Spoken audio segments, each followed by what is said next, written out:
We are still 3 months away from fall sports for high school across West Michigan, but those plans are still up in the air. Local coaches, meanwhile, preparing as if there will be a season, as you can imagine. That includes Grand Rapids Union, where they've hired a new football coach. Jason Hutton explains.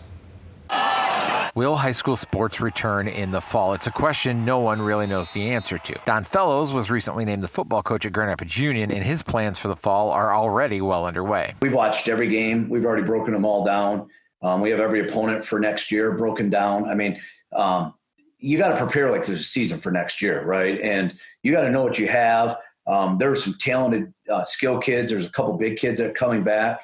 Union has struggled to be competitive on the gridiron for the last decade and a half, but Fellows brings with him a history of winning the last 10 seasons as head coach at Grand Rapids Christian. One thing he wants to do is get more kids out. The goal is to field a freshman and JV team as well as a varsity team in the fall. But we're going to be on the horn just like you would in college and try to recruit these kids that are GRPS and start with Union High and then kind of work our way down. Week 1 last year, the Redhawks had 31 kids listed on their roster for grades 9 through 12. That's going to need to more than double to have all 3 levels.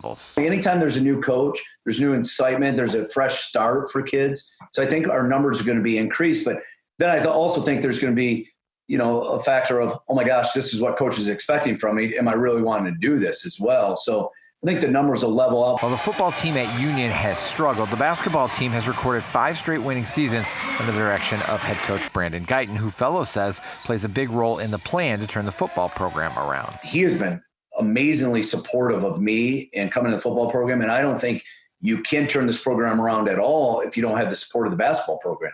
And so he and I have become really close over the last, month or so, just kind of talking and game planning how we want to do this thing. Fellows plans to tackle the challenges he faces now, just as he did when he took over at Grand Rapids Christian 10 years ago. Once we can get going, we're going to have a camp and try to just teach, slow it down and just get our fundamentals back in, and kind of very similar to how we handled in 2010 when we took over Grand Rapids Christian. Start with the basics and teach kids how we practice, and hopefully they buy in. Fellows' Grand Rapids Union debut is scheduled for August 28th against Ottawa Hills. Jason Hutton, Fox 17 News.